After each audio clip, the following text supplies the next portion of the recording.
Hey YouTube, it's Dimitri, and today we're going to talk about what is it like to be a validator. So before we dive in here, just a quick review. I've done another video. I'll put a link either above here or below in the description, or maybe both, about what it's like to be a validator. I had another video on it. It was kind of me working from home, talking a little bit about kind of what it's like to do the job. And I provided a little detail here and there, but nothing too extreme. But let's just dive on in here and talk about what it's like to be a validator from a kind of average daily perspective.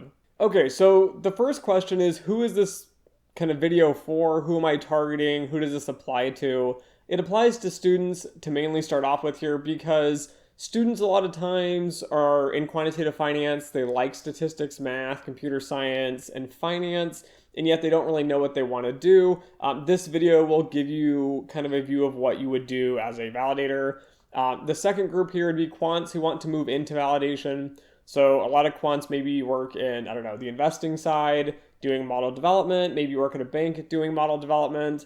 And I should note this whole video is validation from a banking side. Again, this would be very similar in a trading firm or an investing firm if you had a well-built validation team. The third group, though, here is going to be validation themselves. So some people at some firms, some banks, might not do things the way that other banks do them. This will give you kind of an understanding of my perspective of working at a variety of different companies and talking to other friends in the industry and coming up with a conclusion of this is what it's like on average. The third group here is going to be developers. So yes, developers a lot of times have a kind of an idea of what we do, but they don't really have an in-depth idea of what we do. And so in this presentation here, we're going to talk a little bit about the details, and I'll contrast model development somewhat. And then the next group is going to be business people. So yes, there are people that do business strategy that need models for specific reasons. They need to model things. A lot of times they kind of know what model development is, and then by the time we get to model validation, there's some frustration because they don't understand what we're doing because they already had model development do it. We'll talk a little bit about that. And then finally, anyone who wants to understand quantitative finance just a little bit better here. So this will give you a broad spectrum of what it's like to work in quantitative finance. Okay, so to start off with here, what is my average day like? My average day in general is 9 to 5. Again, some companies do 9 to 5:30. It doesn't really make that big of a difference, and I'll explain why here as we look at a variety of different days. But the main reason is when you're salary, you're going to be working your minimum 8 hours. So whether you include a 30-minute lunch or you don't include a 30-minute lunch, it's not going to make a difference because some days you're working 10, 11, 12-hour days, which we'll talk about in a second. But the average day really starts off for me is I get into the office and I check emails. So it's usually about 10 minutes. I get in, I have to read through emails, see what's on my plate for the day. I'm not really responding to them at this point. We'll get to that in a bit, right? I'm just rushing into the office, putting down my bag, unpacking my stuff, hooking my computer into my desk, and then I'm checking everything. Besides emails, though, the most important piece for me is checking my daily schedule. So a lot of times I have meetings, I forget I have meetings. If you run multiple laptops, so it's a whole other issue. If you have multiple computers though, and you work for different subsidiaries, sometimes you have multiple laptops. If you do, this makes your scheduling even more kind of frustrating. But again, you just need to get into the office, take the 10 minutes, check the emails, make sure there's no emergencies, make sure you know your schedule for the day, and then you can kind of just dive on into getting coffee. So as soon as I get set up, I grab my mug, of course my fancy quant mug, and I go to the break room and I go and I get my coffee. I fill up real quick. I'll typically chat with someone who's in there. So it doesn't matter who you are. You could be from a different department, right? We all kind of mingle on the same floor. 10 minutes though, give or take, to get your coffee, maybe hit the bathroom real quick. And then you're back at your desk by 9:20. Again, now just doing validation work. So we're going to talk about this in later slides. What is validation work? But just to give you the perspective of my schedule, we do validation work for, I don't know, maybe 2 hours and 40 minutes. Usually around noon, I hit lunch, take an hour lunch. Sometimes it's longer, sometimes it's shorter. Just depends on the day, how fast I eat, how much I chat with my colleagues that I eat lunch with. And I should note that here. So I bring my lunch every single day. It's rare that I go out, but I do occasionally. But when I bring my lunch, my other colleagues bring their lunch as well. And so we all eat lunch together every single day. I've done this at multiple companies, just finding good colleagues to eat lunch with and chat with. It's kind of a good bonding exercise. It makes the job more rewarding and more kind of fun here. Anyways, you get back from lunch and it's going to be another 2 hours of validation. And then typically I have a meeting for the day. It's usually about an hour. And then again, back to 2 more hours of validation. And then finally about 5:30ish, you go home, depending on, the validation work, right? You can't just stop in the middle of stuff. A lot of times you have to wrap stuff up. So it could be longer than 5 o'clock. But again, this is my average day. Average day has usually one meeting. So it could be in the morning at 10, could be at, noon, could be at, 3 o'clock like here. But in general, this is like an average day, nothing fancy. You spend most of your days, you can see, doing validations. You'll spend an hour in some sort of meeting. And then again, you have some of your freedom to kind of grab coffee and chat with people and do a few other things. And then the next day here I want to cover is the busy fun day. So the fun aspect, and you'll see here I have another one called busy bad day. This has to do with personal preference, but for me, the busy fun day you can see here has the exact same start. Coffee, emails, all that in the morning. And then I do a solid 3 hours, 4 hours worth of validation work. You only grab usually a 15-minute lunch on these busy days because there's too much stuff to do. You don't have time. You grab your lunch, you heat it up, you quickly eat, and then you're back at your desk. Or a lot of times I just eat right at my desk because I'm still working and eating. But again, it's about 15 minutes for lunch. 45 minutes again for validation. It's a busy day, so you're going to need a lot of coffee usually, or at least I do. So I hit a second coffee here. And then finally, it's like another 5 or 6 hours of validation work. You'll notice here, though, that my schedule starts usually earlier. So I'm starting like at 8, could be 8:30, could be 7, 7:30. And then I'm going through 6, 7 o'clock, depending on the workload. So again, you're salaried. My hours are flexible, which I really like in the jobs I've worked at. Not all companies are like this. But again, since you're salary, I have to work longer hours to get stuff done. But for me, this is fun. I like to code. I like to do stats. I like to work on validation projects. This is like my busy, fun day. You get a lot of stuff done. You feel great at the end of the day. And then for me, this is my busy bad day. So again, you'll see the hours range from the same as a busy fun day. So let's say 8 a.m. is a typical start. 6:30 is typically when you go home. But the issue for me here is if you notice, same start, right? Coffee and emails in the morning. Then you try to get some validation work in. And then typically you have meetings. And then you have meeting preparation. So again, you're not doing actual validation work itself. A lot of times you have to make sure your presentations are put together. You need to make sure that, all the questions that you've been emailed in the past, that you know them and you know everything, because everyone's going to ask you about this model, this validation, the data, the methodologies, why you didn't do this, why you didn't do that. In a meeting, you need to know absolutely everything on these. I spend probably about half an hour doing meeting preps if I can, just making sure I have all of my notes, my printed materials, my PowerPoint presentations, my documentation, like everything needs to be set up and ready to go so we can be productive. But you'll see here that meetings are typically an hour, they can be half an hour, or they can be up to 3 hours. It just depends on what you're doing, and it depends who you're meeting with. But again, it's kind of the similar schedule that we've been seeing before, right? Like I mentioned, coffee, emails in the morning. You have, your lunch around noonish if you have time. Sometimes I have half-hour lunches on these days. Sometimes it's 15 minutes. Sometimes you're working at your desk. But again, you're back in it again. I have a coffee usually in the afternoon, and I just have meetings. These days for me are the worst days. And the reason being for this is that you'll notice I don't get a lot of time to do validation work.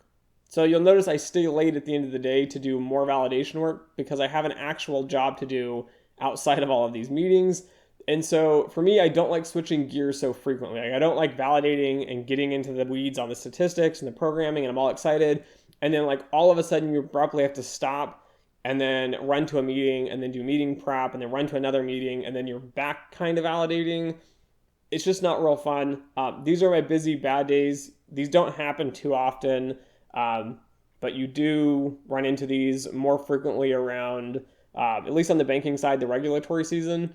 So if we have like CCAR or CECL or any sort of regulatory exams coming up, we typically have lots of meetings with regulators, model developers, internal meetings, meeting preparations, all that type of stuff. So this is a busy, bad day for me.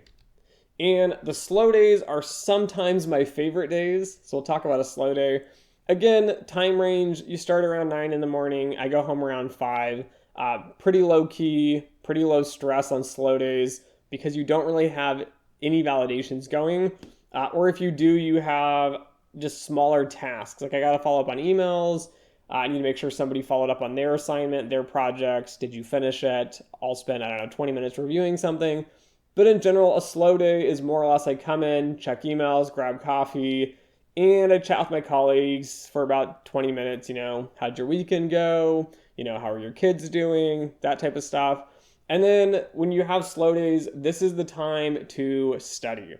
So I don't get nearly enough slow days as I would like, but I spend a lot of time studying on slow days. So I have a textbook in front of me. I'm reading. I'm coding as well because I'm trying out new methodologies, seeing if we can get new methods to stick at work. I'm looking for alternative methods. So if you did projects in the past and you couldn't quite do everything you wanted to do on the project, a lot of times I'll take a note and then later on, after the fact, I'll rerun new methodologies. So for example, data science has been taking off somewhat.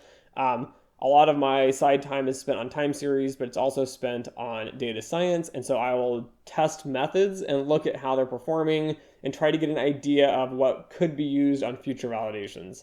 But again, same schedule, right? We have the morning routine. I've got my lunch around noon.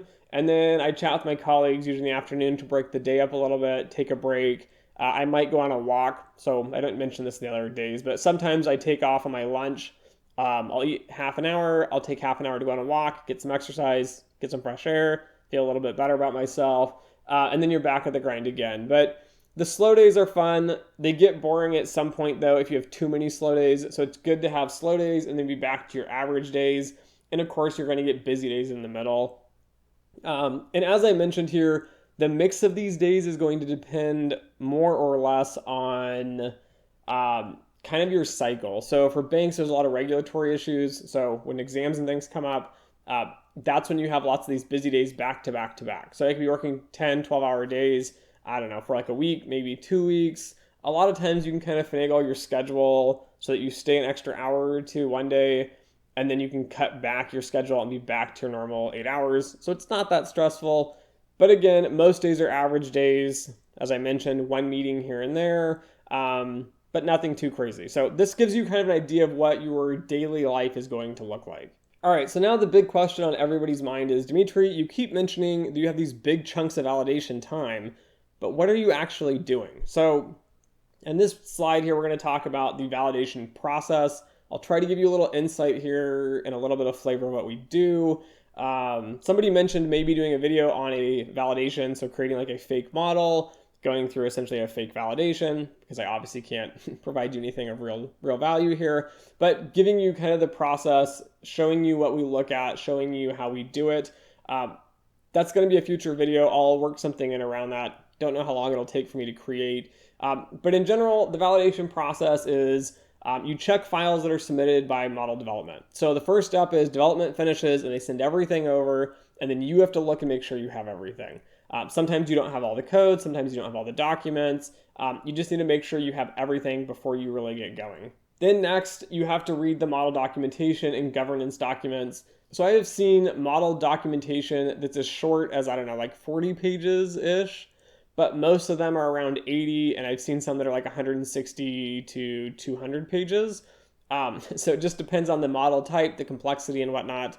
But again, here you have to read the entire model documentation and all the governance documents that go with it, because they're supposed to give you an insight on why the model was developed, what is the usage of the model, and then going through the process of alternative methodologies, why they chose the one they did, how they went through variable selection, if any data cleaning or processing was done. And you'll see below here as we go through this process, the documentation is supposed to cover absolutely everything, so that essentially you should be able to hand the model documentation to anybody at any bank, anywhere, and they should be able to read it, understand it, and replicate it. This is a real big challenge in banking in general, because most of the times this isn't necessarily how clean, cut, and dry it is.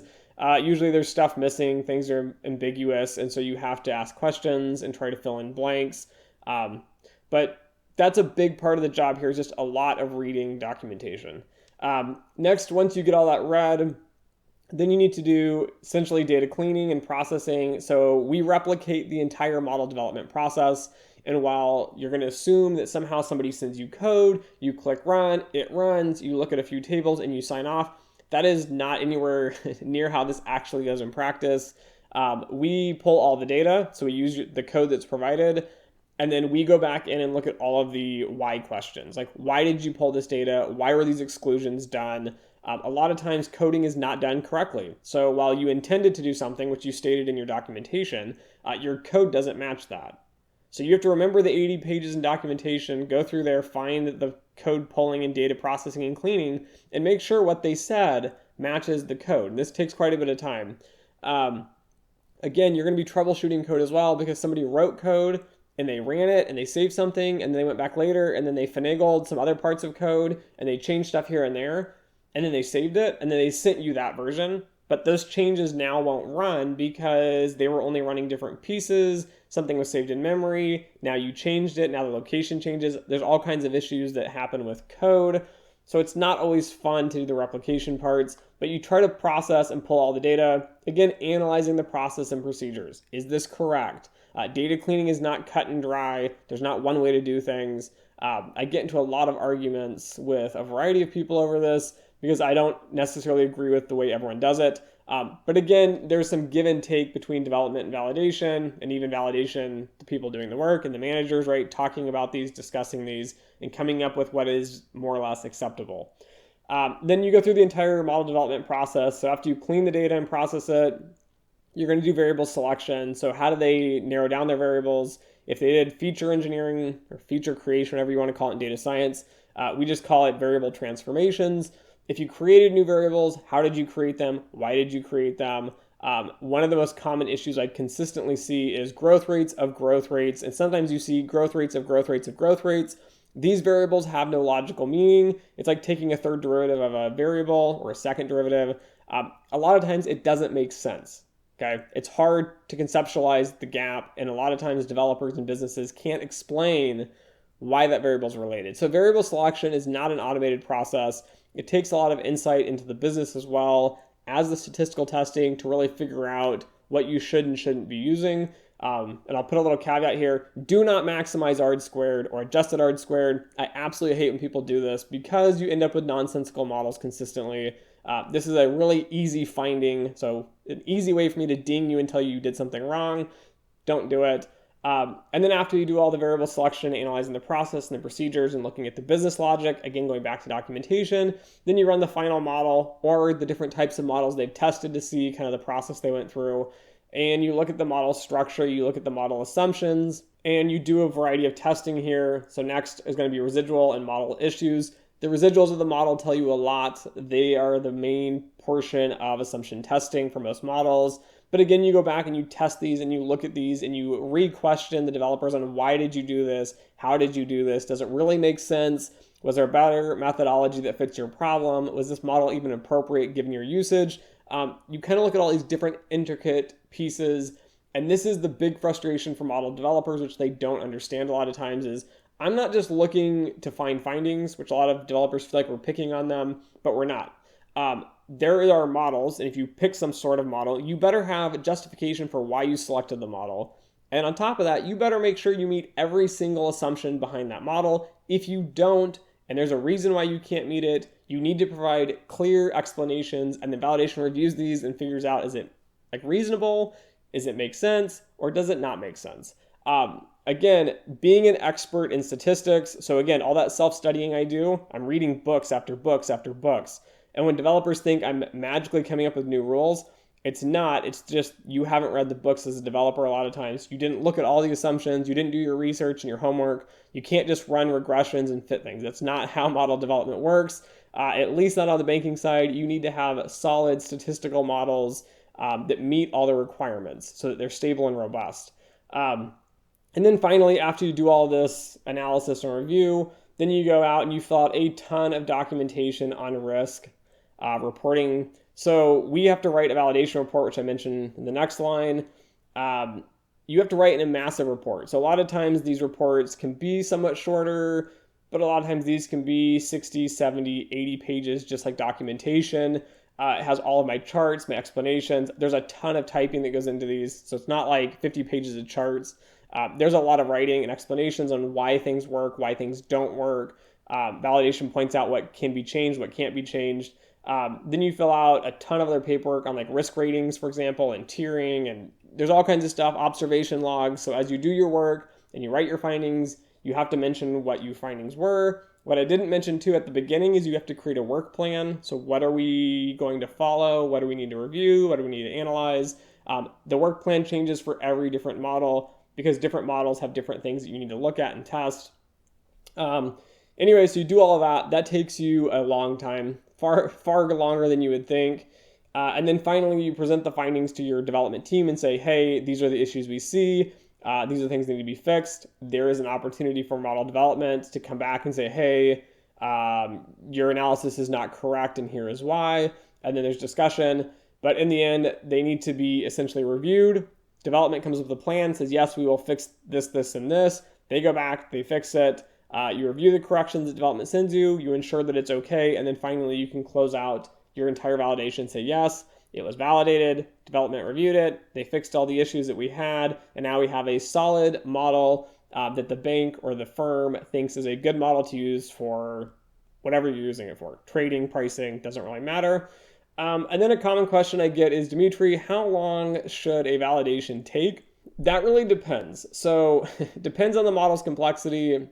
It depends on the number of issues you have. So I've had models, so an average model, just to give you an idea here, is developed in 3 months. A validation can occur typically in around 3 months as well. If development does a super poor job, they might take 3 months, but they didn't do very good. It could take validation 6 months to validate it because there's so many issues. And a lot of times we have to cut the analysis short because we have deadlines. And so essentially you make them go back and refix everything and redevelop a lot of times because it needs to go hand in hand with the regulatory requirements and statistical theories and making sure you meet assumptions and rules. Yes, there's lots of rules in stats and data science. But again, it really depends. And somebody wanted a timeline here.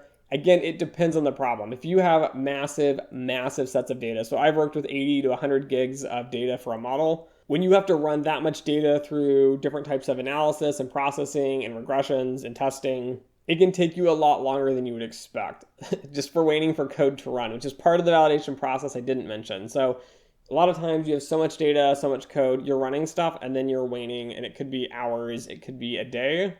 Sometimes it's multiple days, those types of issues. So it happens. Sometimes you have to spend time waiting. That's, again, when I pull out like a textbook and I'm reading and studying on the side while I'm waiting for code to run. Or if not, if you can multitask and not disrupt your computer's processing speeds, that's also another alternative. But this is the general validation process, right? And on this next slide here, here's like the simplified process, as I mentioned. So somebody submits it, you conduct all the validation work, which is a lot of statistical testing, trying to answer all those questions. Why did they do what they did, which is the hard part about validation.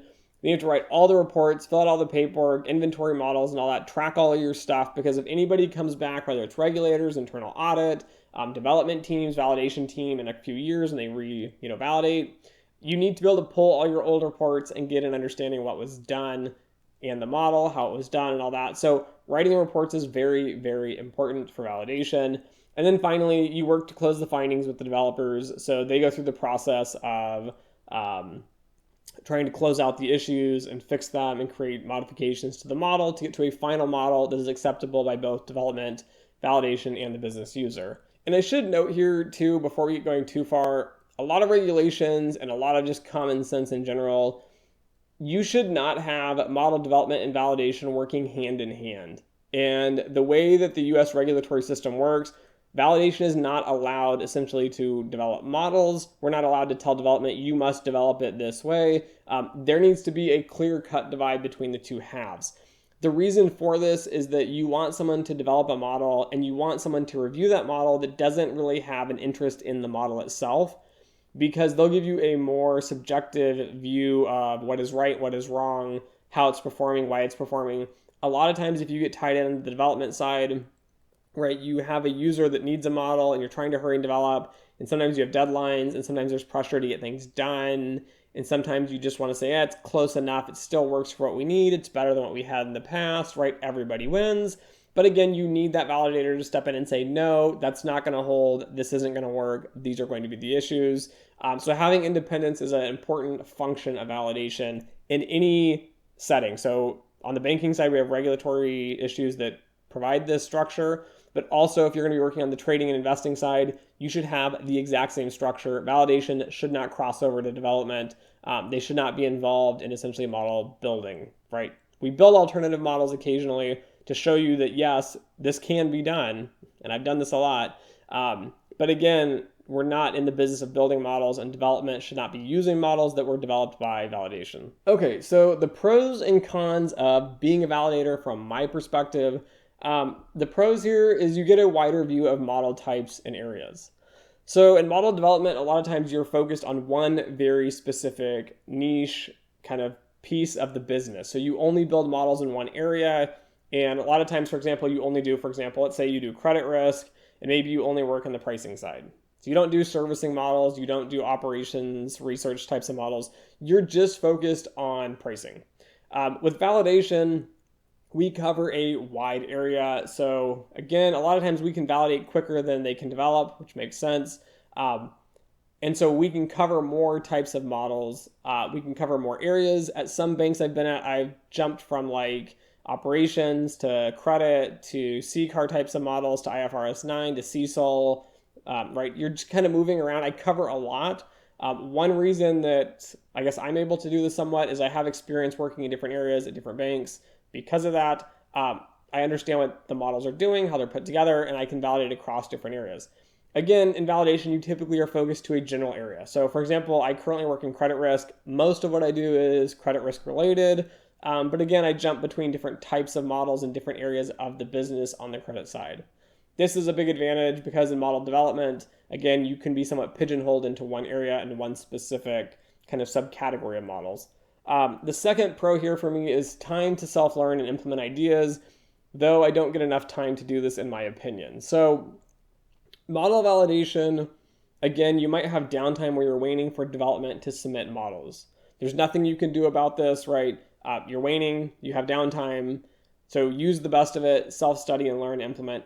And I'm a big fan of self-study, as most of you know, especially on the job here. It's huge. I think it's a big advantage. It gives you that edge. So it gives you the advantage of knowing more because you have that downtime. In any sort of quantitative finance role, if you have downtime, please use it wisely. Study, educate yourself, learn new things. You'll end up using them throughout your career. But again, I don't get enough time. I wish a lot of times we would do scheduling or hire more people so that we had more time to kind of self-learn and learn new things. The third piece here is exposure to more senior management, and the fourth one is exposure to regulators. A lot of times, validation teams, at least the ones I've been on, have been smaller. So what this means is you cover more models, as I mentioned, but I also get more access to presenting to senior management. So we present, for example, to the head of validation. They can be called, head of validation, SVP of validation, chief model risk officer is another title. But you will be able to present to them, to other senior directors. You'll work with developers, directors, senior directors, and also you'll work sometimes with chief risk officers, for example. So you have somewhat a broader sight sometimes. And then again, you do get the opportunity once you kind of move up a little bit more to work with regulators. Development's similar, right? You'll have opportunities to work across different senior people. These are big advantages, though, in the quant realm, I think, is that you get a lot of exposure to roles that you might not have had exposure to if you were more on the business side. The next pro is flexible work schedule. So this is really specific to a lot of the companies I've worked at, so it might not be industry-wide. But again, the job is salary. It's task focused, not hourly focused. So again, the managers I've had, the companies I've worked at, they just want the work done, right? It doesn't matter that, oh, I came in at 9:15 or 9:30 one day, I'm running late, or I had to run to a doctor's appointment. The real goal here is that I just need the work done. So if you come in half hour late and you have to stay a half an hour late, so be it. Like, just get it done, right? It's a good attitude. I like the flexibility. I like being treated like an adult. So for me, that's a big pro here. The next one is presentation skills. You will build communication and presentation skills regardless if you want to or not. If you really want to succeed in a career, though, this is something you need to take advantage of and view it as like an advantage and a pro. This will help you kind of work your way through the different tiers of management. But again, you do a lot of presenting. And one thing I didn't mention is a lot of banks will have you present your models both to development, but also internally to other validation senior directors who will criticize you and look at what you did wrong or ask a lot of questions, try to fill those gaps. Again, presentation skills, communicating these complex math and stats ideas is going to be a big advantage if you can learn to do it. But again, having this opportunity is a big advantage. And then finally, having statistics and modeling discussions for me is a huge advantage. I really enjoy this. I've not been many places in my life where I can sit down with someone and chat about statistics, why it was done correctly or not, for hours. So a lot of times we have validations. You're working under somebody, someone's working under you. They have a disagreement, and so we sit and we chat and we talk about the ins and outs of the concept, the theory, the academic papers, the textbooks, what's backing it, why can you do it, why can you not do it. One of my colleagues is a little animated just like me, and so when we start arguing, one of our voices raises, and then the other one raises, and the other one raises, and it sounds like we're like yelling at each other, and it's like screaming, and we've actually had people come over and like peek in the glass in the conference room to see if like it's okay. But this is actually somewhat fun for us. No, I don't like necessarily arguing, but it's nice to have people that I can like intellectually chat with about stats and models, because my daily life, that's not necessarily the case. So let's look at the cons real quick. I don't get to code as much as the development team, and I don't get to code as much as I would like. So some of my best days are those busy, fun days where I spend a solid 8 hours just coding. For me, that's fun. I enjoy it. But again, we don't get as much time as development, because development, for example, doesn't have to go in and read all the documentation because they're the ones that create it. So they have to do a lot of writing, but we have to read it, and then we have to write our own version essentially at the end. So we spend more time reading and writing than development does. It's not always the best, at least for not a lot of people. The other con is writing a lot of reports and documents, which I just somewhat mentioned. It's a bit of a hassle, but again, it does develop communication skills. There are advantages to it, but a lot of people, a lot of quants specifically, don't like this because they don't like to read and write lots of reports. The next one is it can be frustrating to jump from project to project, and we lack focus somewhat. So as I mentioned before, development will be very focused in a very specific area. They know a lot. They're somewhat an expert in that, type of modeling and that type of area and that type of data. Validation, again, is jumping around, from model to model. And while this is a pro on one side, it is a con on the other, in the sense that you don't get a lot of time to kind of become a true, really detailed expert. And yes, you can become an expert and you can essentially be one of the best in the industry on development and validation and as a whole. But again, it's just jumping from project to project for me, I don't like. I like to be able to sit down and spend a long time on one project. Sometimes we're validating in tandem. So I will have 2-3 projects going at a time, average, right? But you need to be able to shift gears. So I try to split it. So in the morning, I do one project, afternoon, I do a second one, or I do an entire day of one project and then an entire different day of a different project. But again, it's not always possible to split things up, and jumping task to task and switching gears is kind of challenging, at least for me.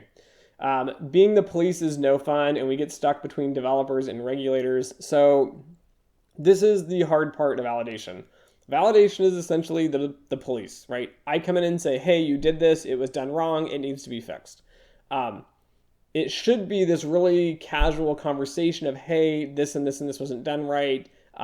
These are methods that you could use to fix it. Would you guys go and fix it? And ideally, they would say, oh, yeah, no problem. I will do this. I will go fix it. The best model developers I have worked with, and there's one I used to work with that quit, went to work at another bank. I don't blame him at all. He was a great guy to work with, but I would explain things and he'd be like, oh, Dimitri, hold on, let me grab my notepad. And he would go and get the notepad and he'd be taking notes and he would ask questions like, well, why do you guys do it that way? Why is this important? His ego was not in the way at all. So he was probably one of the best developers I've worked with. But in reality, a lot of people kind of get their feelings hurt, right? They spent 3 months building a model and now you're telling me I didn't do it right. I don't know what I'm looking at. And they start taking it personally. And then they feel like a lot of times validation is just making findings to make findings, right? Just like police officers, right? You assume so a lot of times they write tickets to write tickets. For us, we're not just writing findings to write findings. What a lot of the development teams don't understand is that we have regulators on top of us. So if you develop and you don't do it correctly, and I validate and I don't validate correctly, and then the regulators ask, hey, what's going on? Why isn't this done right? This is common sense. Validation's typically going to get dinged the hardest. Development will also get somewhat in trouble, but validation takes a lot of the role of why didn't you catch us? Why aren't you doing these tests, right? This is common sense. And they go through all the lists and the assumptions that we should have tested, that you need to test. So we're stuck in the middle. Like, I have to make sure you do your job correctly and somewhat police you. But at the same time, I have regulators that are policing us and checking on us and making sure we're doing it correctly. And so having to be stuck in the middle is not always fun. Development, you're only on the business usage end, so you only get pressure from validation. Yes, the business unit complains sometimes, but really, you only have one side. Validation, it's a con because you have people on both sides trying to like push and pull you. So doing the right thing can be challenging. Managing conflict, as I mentioned here, is crucial. And working with difficult people is crucial. Because as I mentioned, you're going to work with a wide range of people. You're going to work with people, as I mentioned, the developer that I loved working with, who would like do stuff, run on his own, build models, come to us, and then we would say, hey, there's a few things that need to get switched. He was more than happy to learn, discuss the idea, even come back to me and say, Dimitri, I don't think that's correct, and give me some intellectual discussion. That's awesome. Challenge us, make a good attempt. But on the far right side, you also have all of these people that are complaining. They don't want to do it the way you want to do it. That doesn't make sense and everything. And then they go and they find I've had people present to me blog findings. Like, oh, in this blog it said, whatever. It's like, well, that's fine. I've got an academic paper published, in the Journal of Statistics that states that that is wrong. And this is one of the leading experts in the industry. So again, conflict management is crucial. You have to work with everybody across the spectrum. Again, validation is not as cut and dry as running code. There are disagreements, there are arguments. Trying to find a middle ground a lot of times of what is kind of close to correct and as best as possible as we can do, given perhaps limitations of the data or the problem or the structure. But again, working with difficult people is not the most fun. And then another con is minimal business strategy. So what I mean by this is a lot of people think they're going to get into quantitative finance and they think they're going to make these mastermind strategic experts and they're going to be telling people what to do and they're going to come up with these, ways to make all this money and their models are great. But what they don't realize is a lot of times tools are built by quants and quantitative finance and model development and validation for business units who are doing the strategy. So I will give you a model that will rank people, for example, on probability of default. It's up to the business units, the people that are actually doing the business side, so traditional finance and accounting and all that. They're going to look at it from their perspective, with their business insight, and they're going to make strategic business decisions. Not quant decisions, business decisions. So again, if you have a finance degree, I don't usually recommend you go into quant finance because what you think it is not going to be what it really is. We'll talk about the actual skills here in a second. And then working with non-technical people and technical projects, this is the hardest part for me. Because even when I know something's correct and I have the evidence and I have the papers and I have the textbooks and it makes complete sense, my entire team understands it, when you have to work with someone either on your team or on development or doesn't matter, anyone, senior management, anyone that's involved in these processes, internal audit, for example, you have all these people involved. If you have to explain something that's super technical to someone non-technical, a lot of times it's challenging and a lot of times they're stuck in their ways on the way they think and believe something. And so trying to convince them, so again, working with difficult people, but even just working on the communication side, I know I don't communicate the best all the time. And so trying to bridge that gap is definitely a big challenge. And then finally, troubleshooting someone else's code is a nightmare in general. A lot of people that do model development are proficient at programming. They're not actually good at it. So they're just functional. They can write the code, the model works, they get the estimates they need, but it's really messy. They wrote twice as much code as they needed to. There's stuff in there they don't need, they didn't take out. They didn't use comments, so they didn't comment their code and tell you what's going on. It's a nightmare. It's no fun. Yeah, it's not always the fun. Development is a whole lot more fun because you don't have to troubleshoot other people's code unless you're using old code from past validations or past model developments. All right, and finally here, let's talk quickly about skills here. So there are going to be software, technical, and soft skills. This diagram, though, on the right-hand side is blue. So it's like the cold colors. On the left-hand side is red, so the hot colors. The blue colors, though, represent more or less the technical aspects of the job. The red colors represent more or less the soft skills of the job. You can do the job with mediocre red skills, but you cannot do the job, or at least not do it adequately enough to really do this, without the solid skills on the blue side. And all these percentages here are just my opinions of how much I do as the job. So importance-wise, I think statistics and programming is like 90% of the job. Like, you have to be an expert on this to even come anywhere near doing the job. But these percentages are more or less what I spend my time on. So 25% stats, 20% programming, 5% math, 15% writing, and so forth.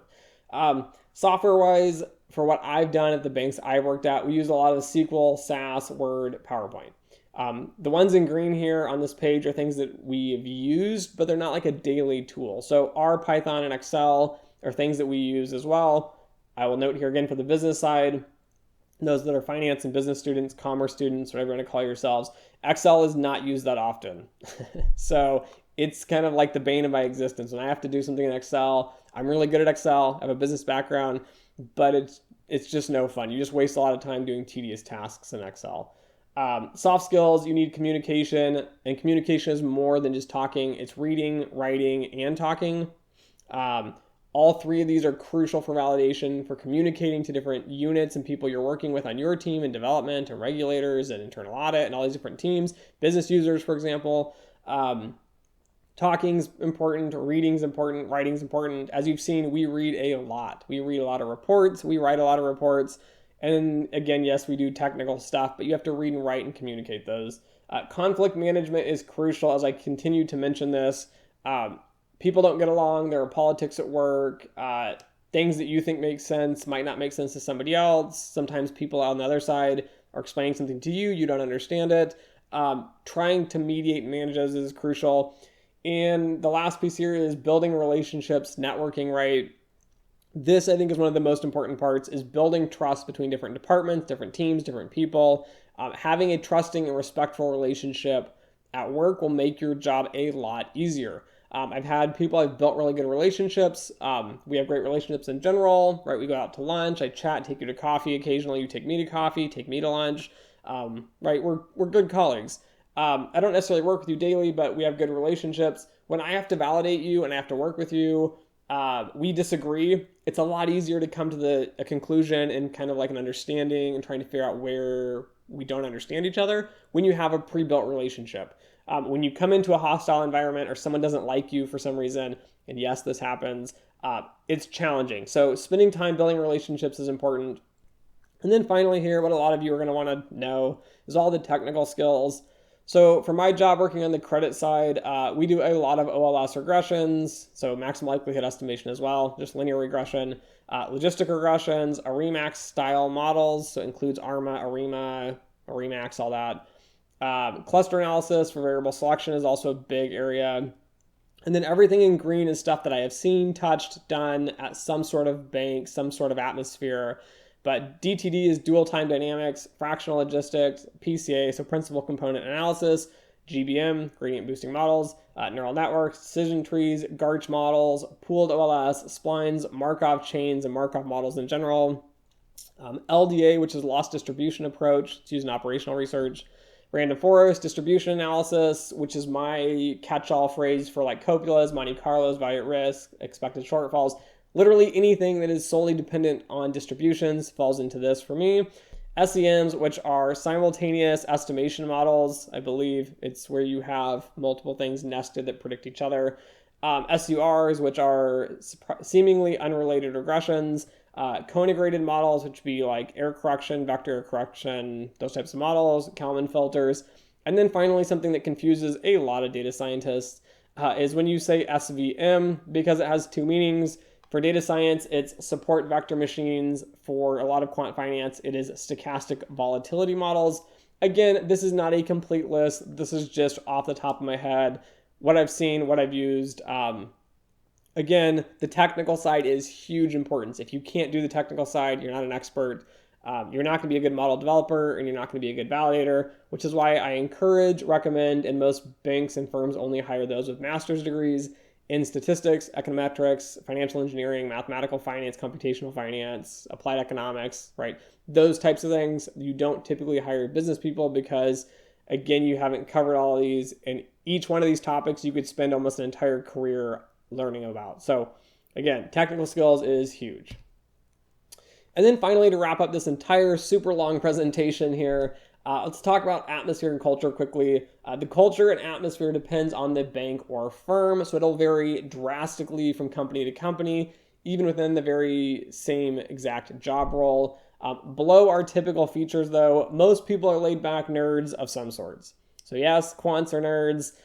Some of us are super tech nerds. We're into like building computers, for example. A lot of us love to travel. Some are foodies. Some are just super academics. So in my free time, I read textbooks, right? It's my nerd side. I enjoy doing it. It's not just for work.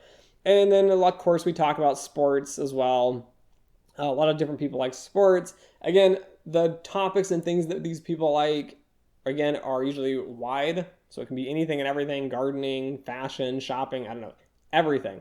But in general, we're somewhat nerdier. We enjoy more of like the analytics side and the math side, which is why we're quants. The second one here is working hours weren't as strict as I expected, though this varies a lot from bank to bank. Some of the big names are super strict and you must be there before 9, and if not, you get written up and whatnot. For a lot of the jobs I've had, though, it's like, I don't know, I ask, what time do I start? And they go, we typically come in around 9, or we typically come in around 8:30 or 8. There's usually not like a strict, like, you must be here at 9, and then you have to stay until you get everything done. I usually have some flexibility. So I'm running 5-10 minutes late. There's an accident. New York City, there's subway traffic, which I know is kind of funny. But yes, trains get stuck. Trains break down. You miss a train, something like that. You're 5-10 minutes late. It doesn't really matter. Working for me at these types of companies that are fairly casual is huge. It's big for me. I like it. I don't like to be like stressed out and like micromanaged. The next one is coffee and tea are usually free, but isn't the best quality. So I wasn't too sure how this would work. As a student, I thought you'd have to pay for your own. But yes, I do drink the cheap crap coffee that we have at most places. I have been at a bank, though, that had higher end coffee. It was for a very specific customer-facing department.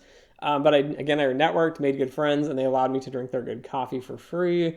Most firms have a flat office and minimal or no offices. So what I mean by this is you typically have cubes or desks, and you can usually see everybody. This is a new trend across the market. I'm not a big fan of it. Again, a lot of companies are getting rid of offices. So you could be the head of an entire department, not have an office. This is becoming super, super common. So don't expect an office if you climb the ladder. All right, and next is business casual attire. So most of these firms don't require a button-up shirt and a tie because you're not customer facing. I'll show a few pictures here on the next slide to show you business casual. These two women on the bottom right, though, business casual, they're dressed great, not a big deal. Also talk about that picture. I spend a lot of time communicating and writing by doing math on whiteboards, so it's a big part of the job for me. A lot of my colleagues don't do this, but I love to be able to write out equations and talk through the math and get my hands dirty on these projects. And then finally, most companies have laptops and some allow you to work from home.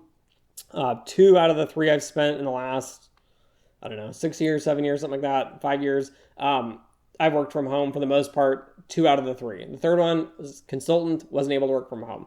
But that's kind of the atmosphere and the culture. This is the last slide here. I just wanted to give you some perspective on atmosphere and culture here. The top left is like a typical boardroom. It's not going to be a multi-million-dollar wood table. It's not going to be overlooking New York City. A lot of times it's just a room with a glass wall of some sorts, or even just 4 walls with no windows or whatnot. And you just sit down, phone in the middle, conference calls, a TV to present on. Pretty casual, pretty laid back, but they're very functional. Bottom left, some companies, trading, investing, a lot of times you have multiple screens. A lot of quants have multiple screens just to multitask, for example. Some will be set more like this. Again, you don't have your own cubes. You can see people around you. So some companies will have dividers between the desks. Some will be like this and not have dividers. The bottom right, so I mentioned before, I do a lot of math and writing, which I think is crucial for quants. But I do a lot of it on whiteboards. I do a lot of explanations and discussions and drawings and charts and everything on whiteboards. Whiteboards for me are probably the biggest tool I use at work outside of like languages and programming and all that. And then finally, on the top right, here's just another example of business casual. So the gentleman on the left, right, button-up shirt. You can wear a sweater if it's hot out. If not, just have a button-up shirt. Of course, dress slacks. You cannot wear jeans. You cannot wear shorts. And then the woman on the right here, again, just wearing a bright colored dress. Awesome. Heels, flats, whatever. Wear dress shoes. Do not wear flip-flops. Again, I'm not going to go into a whole dressing thing, but this picture and the last one are just good examples of like business casual. So just to give you kind of an idea of what the culture and feel is like. So anyways, that's my kind of rundown here of the average high view daily life of what model validation does. It's also called model risk management in many firms and banks. Anyways, thanks for watching. Don't forget to like, share, and subscribe. And as always, until next time.